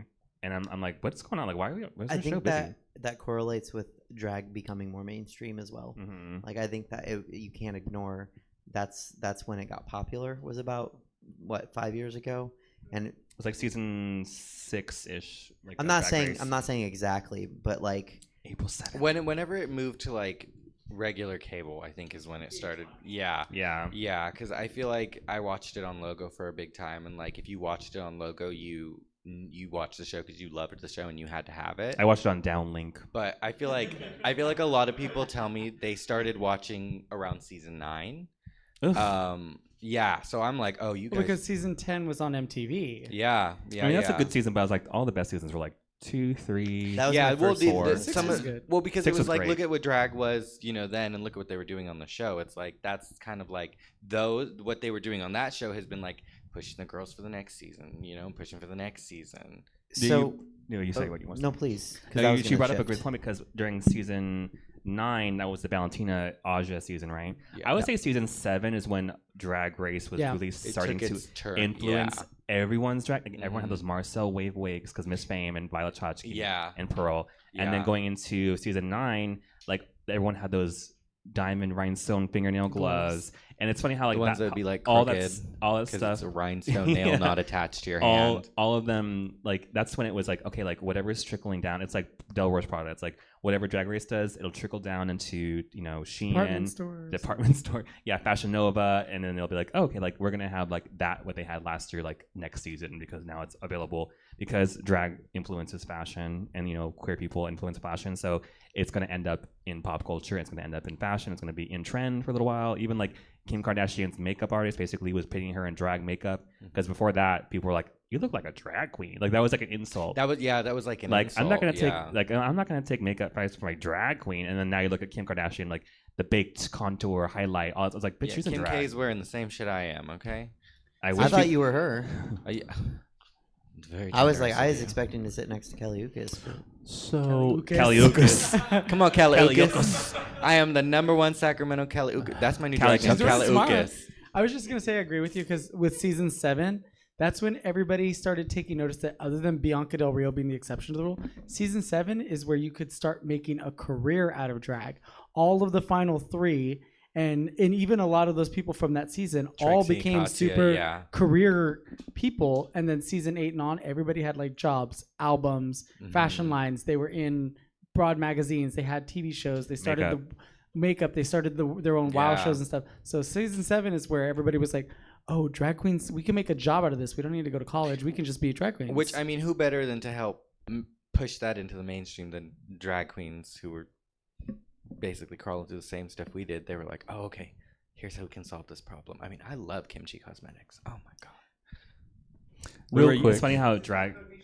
Discount think- code, use code Bijou So- for Suzette. something Yes. percent off. Didn't want to step No, please. on, but we've got some questions. Oh, please, Jesse. coming in. I wanted to specifically get in. The other question was kind of a makeup question, but we can get to that later. I liked this one, and I thought you guys would appreciate this. It's got a little more depth to it. They're asking, so as doing drag, are you a performer or are you an individual? That's different for every performer. Yeah, Yeah. it's Yeah. both. It's like any character actor, or it's something like stage performer. Any personality really. Like Elvira is like an individual. She is a performer. She's a comedian, actress, playwright, civil rights activist. No, but like no, like it's very much. I would say, in my opinion, it's both. At the same time for everybody?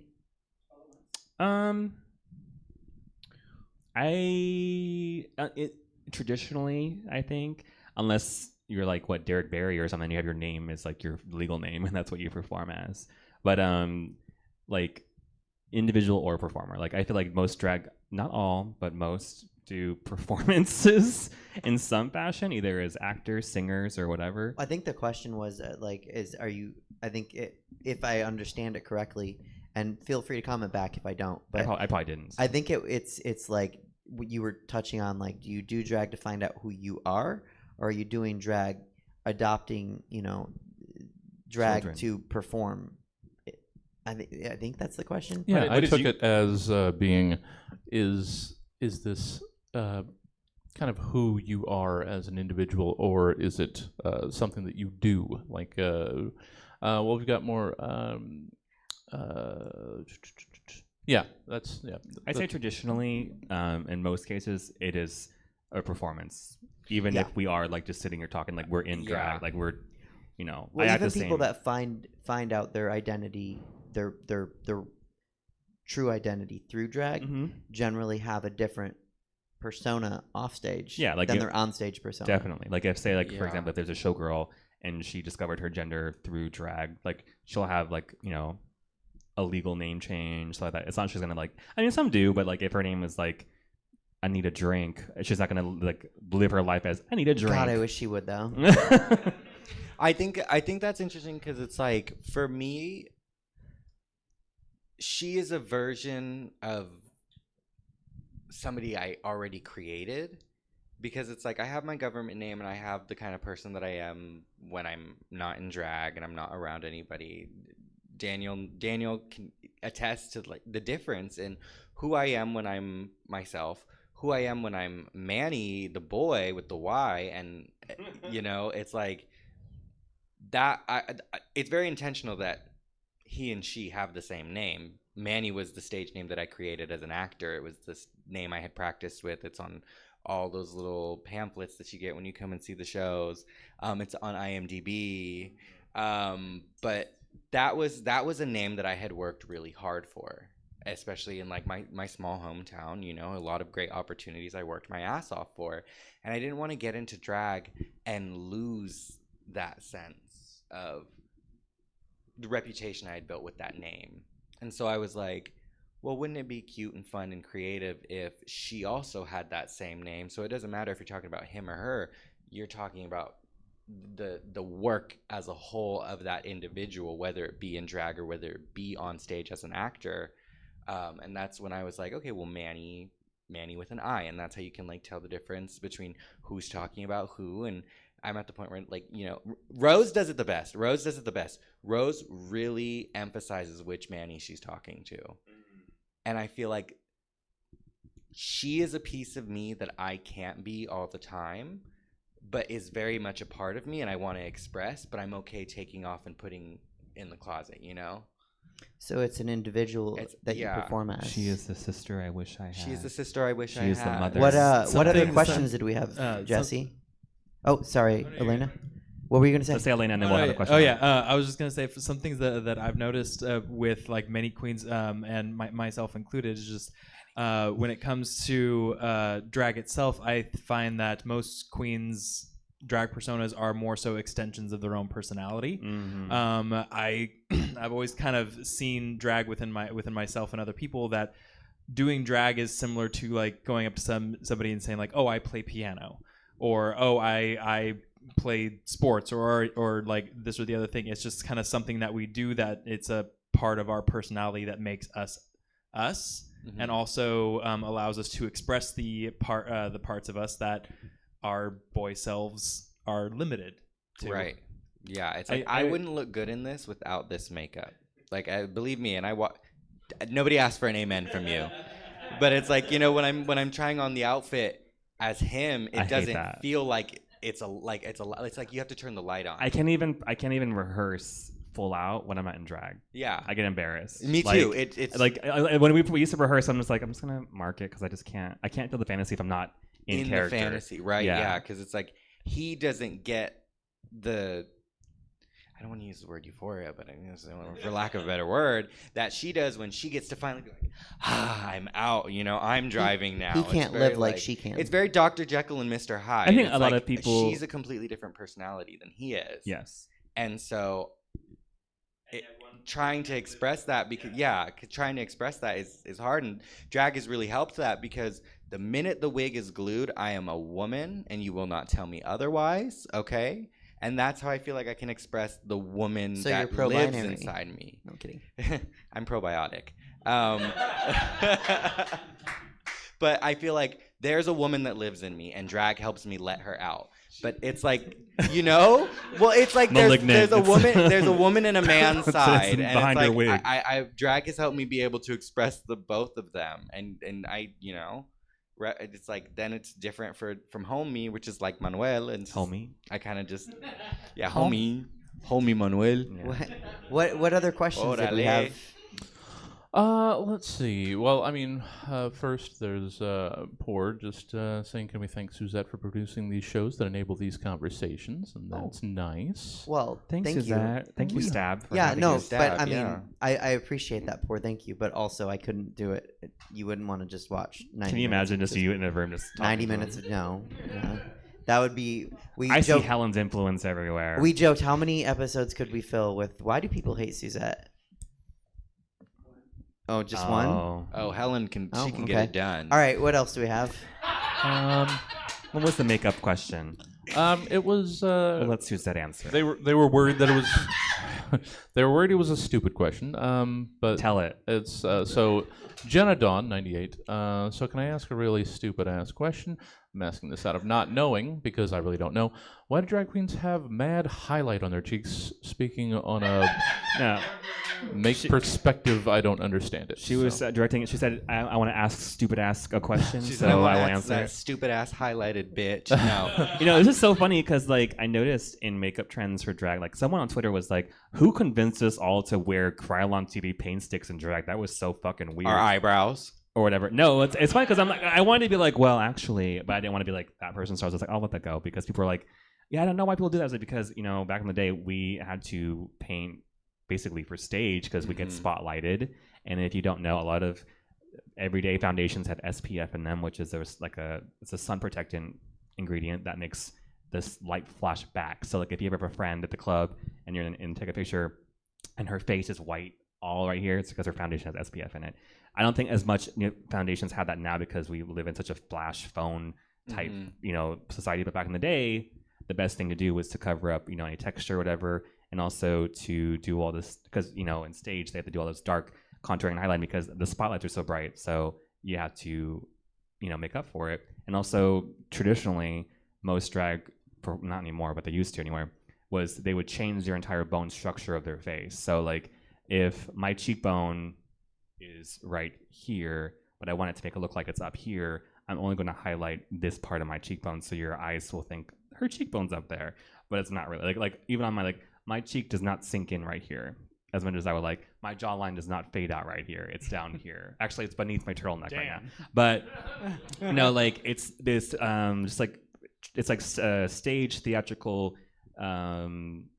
like applications to makeup that is set in layers so that from a distance and from from flash photography and flash spotlights, it would even out and look normal. Otherwise, if we didn't have, like, I like to underpaint, which is when you paint all your foundation, highlight, and contour with cream, and then you set it with powder, because when you take a picture, the flash or the spotlight will flash through the powder, and then it'll show what's underneath. So if you have no underlying foundation, it'll just look like you have a blank face. Yeah. The And science of makeup, bitch. I do the crazy highlight because I can.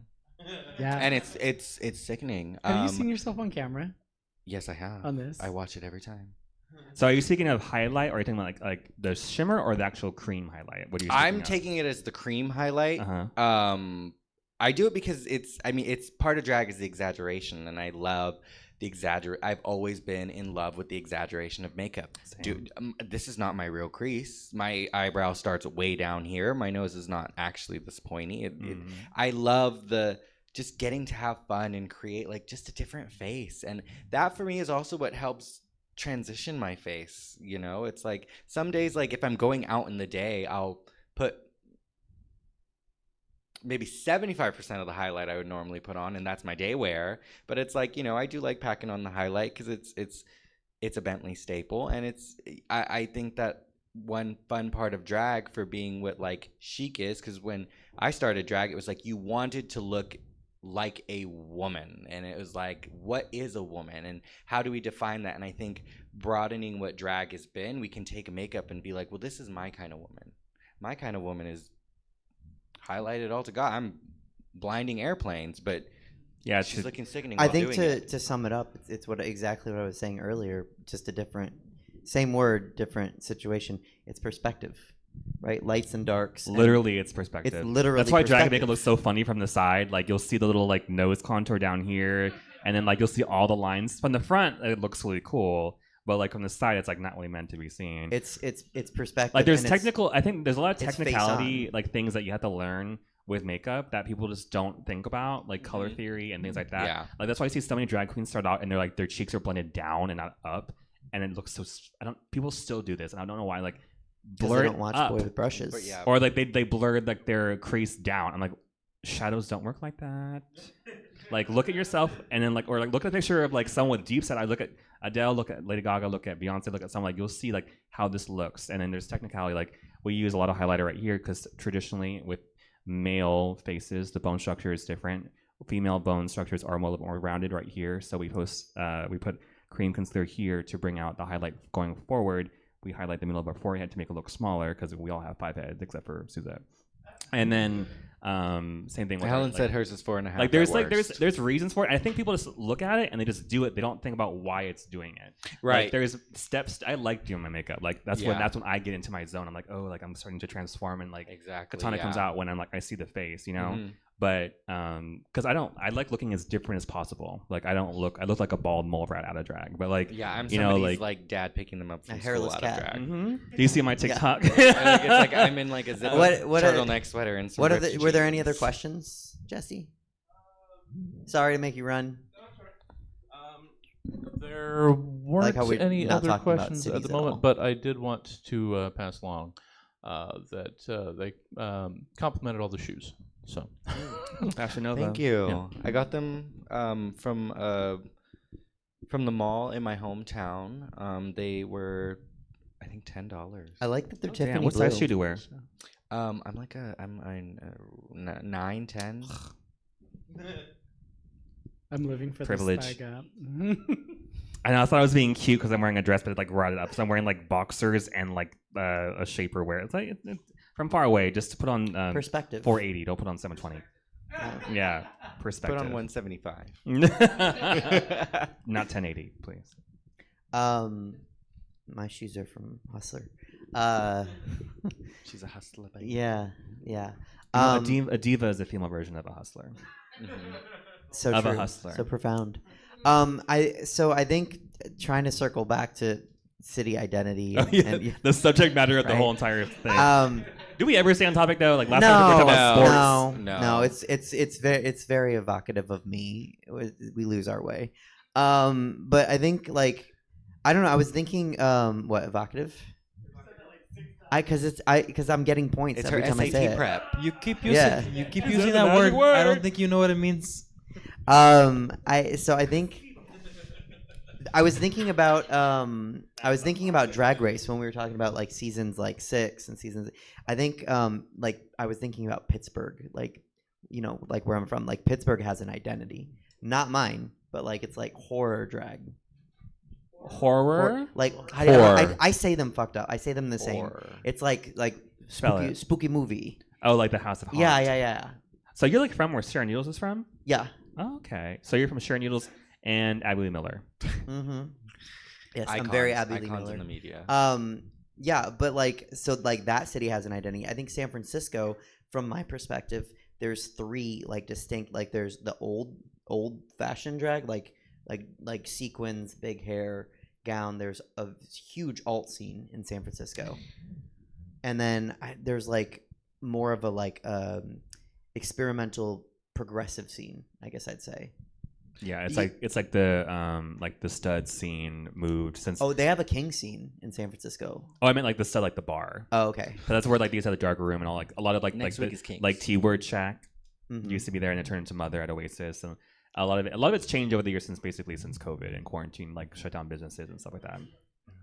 So I don't know. I think that's as much as I know about like different cities with different identity. Like I couldn't tell you what Portland drag is like. You know what I think it is? I think we see on Drag Race every season like we'll take some of the Texas performers. They come in and what's one of the big things that they mention is pageantry. It's like that's what they're known for. That's what they do. That's what they're gonna they're gonna do that. They are gonna kill the runway. They're gonna kill the performance. That's what they do, training for pageants and stuff like that. And I feel like more up here, when you see everybody on Drag Race, you can see, oh, okay, so this is this area's drag, this is this area's drag, and it's much easier to tell like kind of how they differ. But I feel like we're all still kind of in like the same melting pot. Like we jump back and forth from bars to bars, so I feel like it's easy to see the difference in town, but it's really hard to like put into words because you have to be in the scene to know how it's different. If they're not like obvious differences, like you get what I'm saying, like That you mentioned that, I see a difference in the audiences more so than the performers because there are some like there are some numbers that I'm like, oh, if I did this somewhere else, they would love it, but if I do it here, they're not gonna love it. Like there are some numbers I can probably kill over in like San Francisco, but they don't get it here.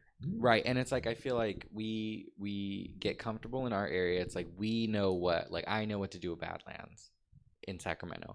If I do Splash Fresno, I'm like, okay, what am I gonna do? Like, what's the crowd gonna like? And I feel like what the area has from the audience also evolves what kind of the drag performers are like. So it's like Ronnie can comfortably know what to perform when she's at the bowl. That's her environment. She knows the patrons and stuff like that. So I feel like that's a big influence in kind of like the culture per town of what the drag scene is.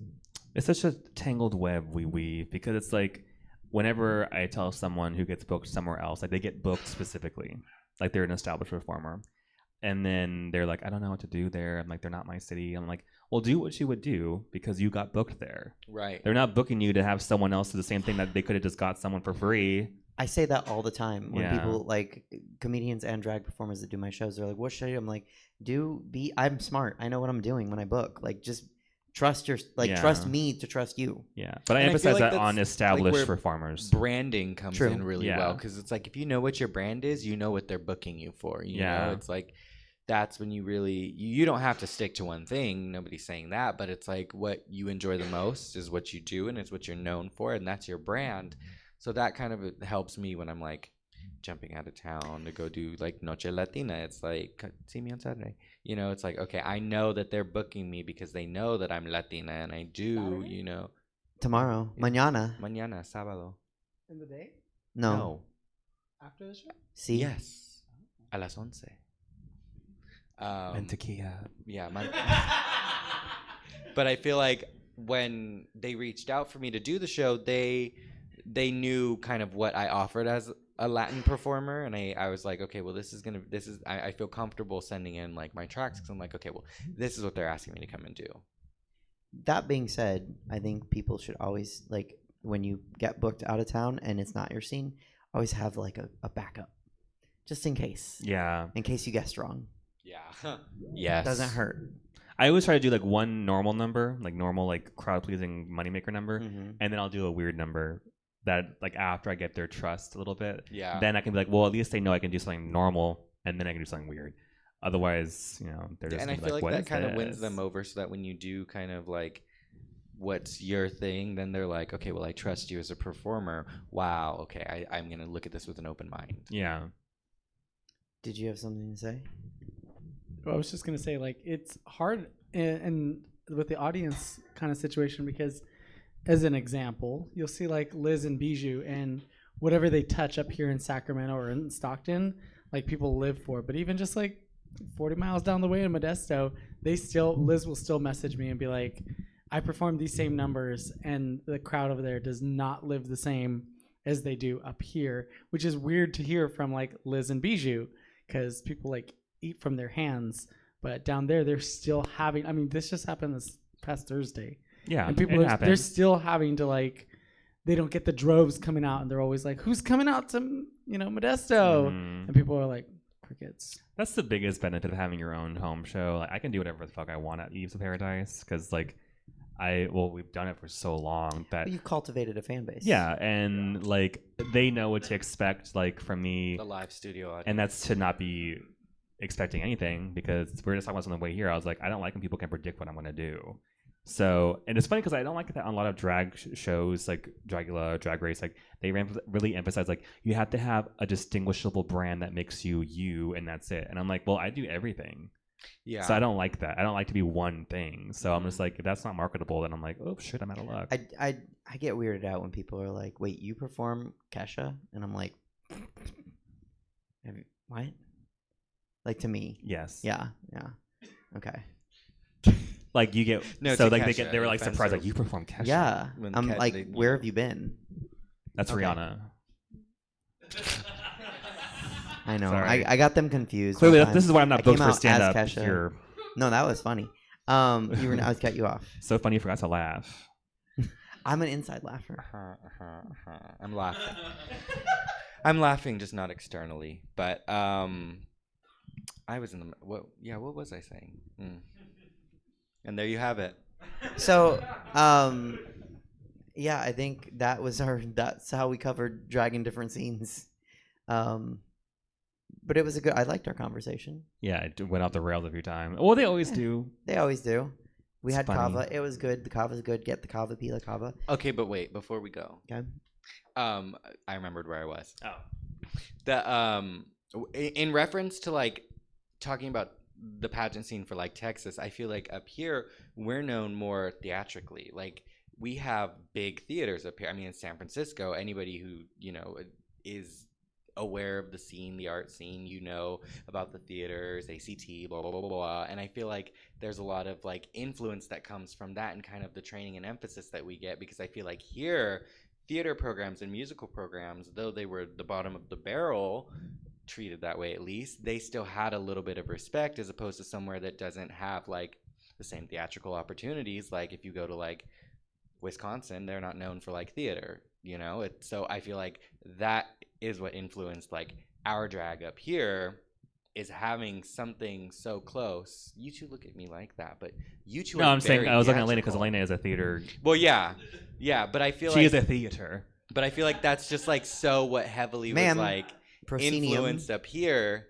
and that's just that I guess maybe we're looking at it from the perspective of like the piece, you know, not like the polish of the pageant, like the package, you know? Yeah. You know, you kind of see how like it's easier to look at from bigger scale. I really do think that if it was like, if like the show was like, oh, like do something like unique and from your own point of view, I think half the performers in the city wouldn't really know what to do because they're like, what do you mean I can't just do a song off the track? Like I have to do something different? Like, Yeah. and it's just interesting. I mean, this is my own personal opinion, in my opinion, you know, that like if someone is yeah, literally, if you know what I'm talking about, you know, those Denise Richards. So like whenever someone just doesn't learn nothing but just off the track, no message, nothing funny, nothing stupid. It's just like, okay, it's just a song. Yeah. And they perform a song and they perform it in a catsuit boots. I'm like, okay. I'm just like such a hipster at heart that I'm like, I want to have something that's like different than everyone. So like that's why I'm so anal about me doing something different than everyone else. It's kind of, it comes off as like pick me energy, I think, but at least it's like different, you know, like because I can just fade into the background if I'm not doing what I do. And now when I do a number just send in MP3, I'm like, this feels boring to me. I'm the same way. It's like when I just send in a track, I don't really feel as fulfilled when I perform it, just because it's like I didn't, you know, I love the performance aspect and like the creativity and like putting the piece together and like being like, okay, this is what I'm gonna do. It might look crazy, but I loved it. And I feel like when I just send in tracks, I don't get that same like fulfillment as like when I pull out the fans and I like, you know, I have intentional times when I bring them out because that's what I want to sell, or that's part of what I think is going to help me tell the story of the song or whatever, you know. And these are things that I think about because you don't just pick up the fans and go out there. I mean, we saw what happened when I did that the first time. So it's like the intention feels a little bit stronger than just, okay, I'm performing. Is performance based the Sacramento through line, or is that just good drag in anywhere? I think the good performers in Sacramento are the girls that and the performers that have stage presence in general, and they can get it anywhere. Because there are some performers that people live for here, and they kind of socked in, and people live for them there because they deserve it. And like Unique can turn it anywhere. Yeah, she's a great performer. And she's got the stage presence, and she can do it. But I was gonna say, did you, because you're a theater queen, like, do you see that from that perspective also, or no? Because there's a handful of theater queens that I've met, and I'm like, yeah, the theater turned them into cunts, and now I don't like them.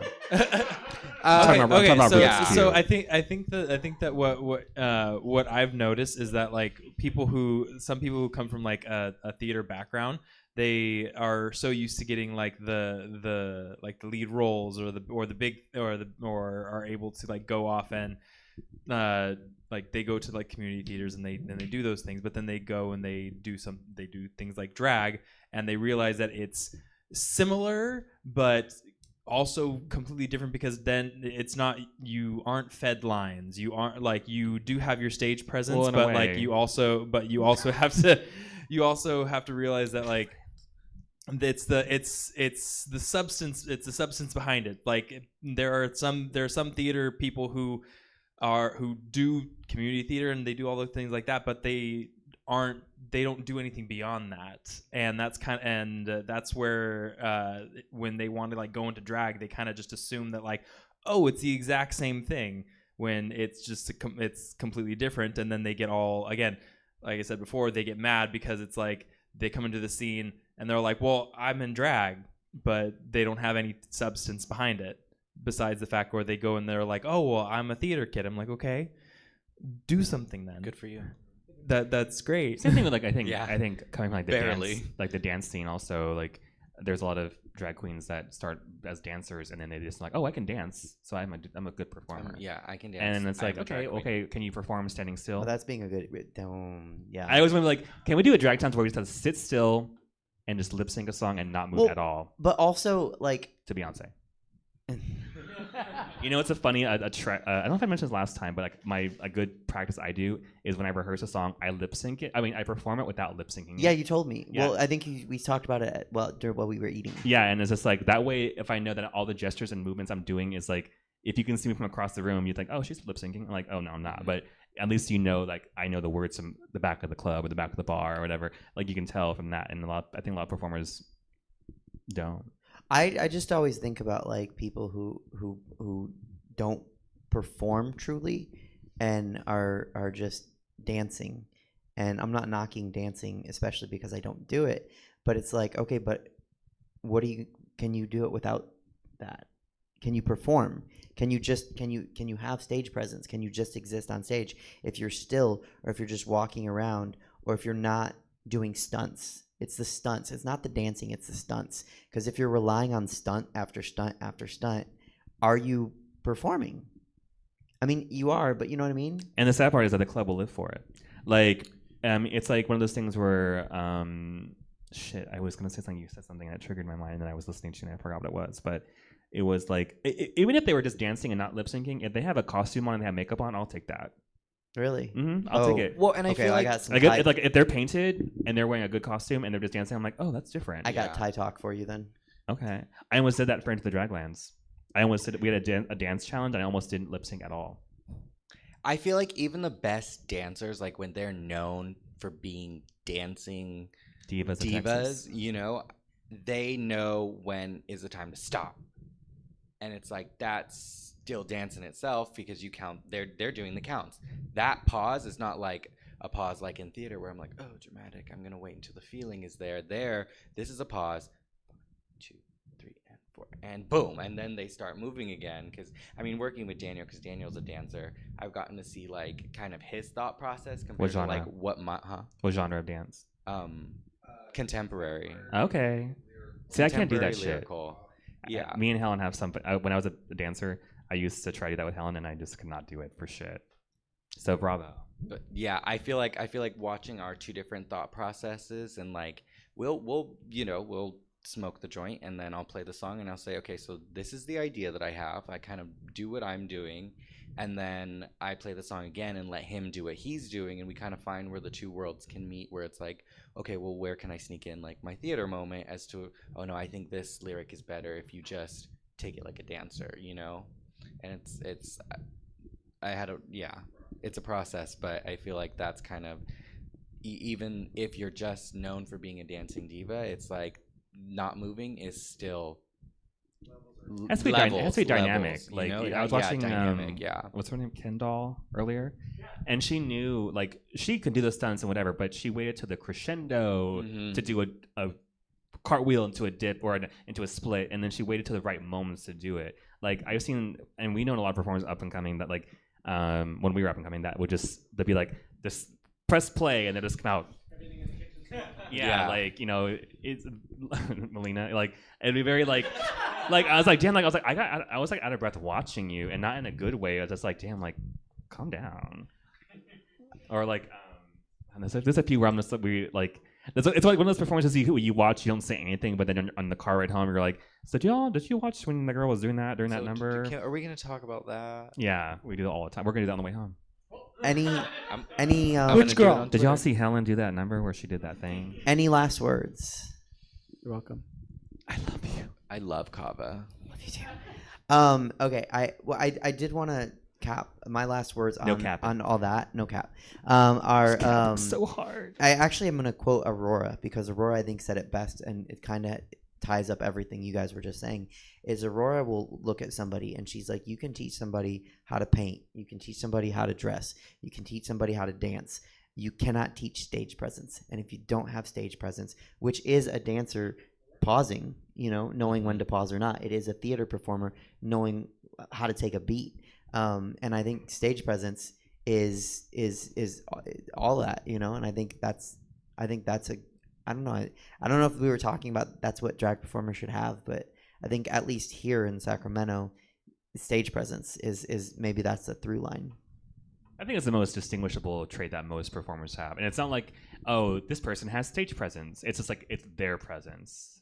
Like Heroine can do a really slow, quiet I was gonna say because number. even across the different genres of drag that we have here, it's like there's a level of like.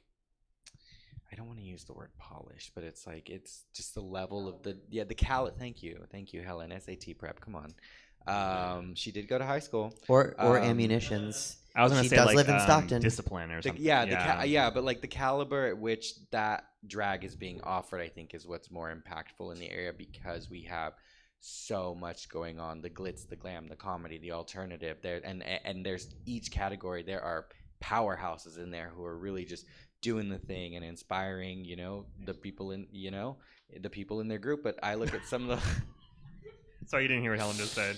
I look at some of like the alternative performers, and they're inspiring me. I'm like, God, I should be doing that, but not, I'm not an alternative girl. Helen's funny tonight. I think we should wrap because we have to let Jesse go home. Yeah. But thank sorry. you, audience, for being here. Appreciate all of you guys. Thank you for watching at home. Anything else for you two? Nope. What's kava?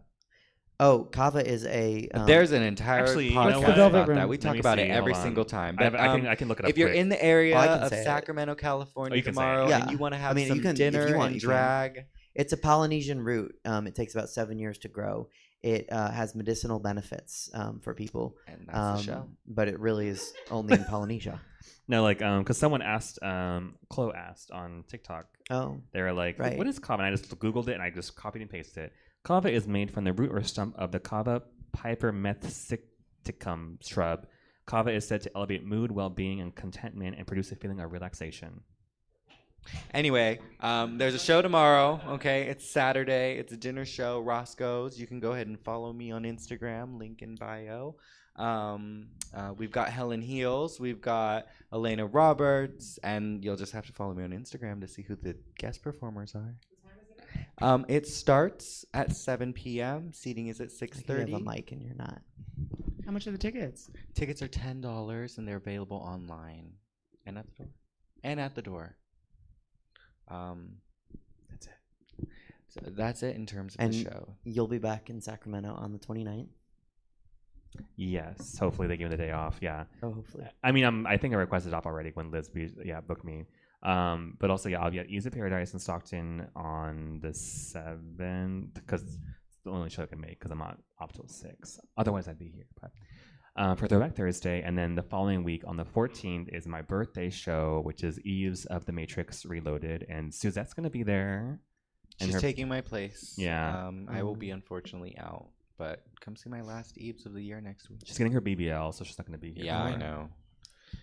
Okay, well, thank you for watching. You can't, you don't want to find me because you can't. Then I'll just never stop. So, thank you, and we'll be back next month. I don't know what we're gonna talk about. Maybe the but- new year. Oh yeah. What's your Friday next month? New Year's resolution. Oh, Birthdays. birthday show No, I know. What day of the month? January 5th. Friday. Jan- Friday, January 5th. January 5th. Yeah, Okay, yeah, we'll be that's right. back on January 5th. Wow, That's- damn. Where That's can how they it, see you next Sunday?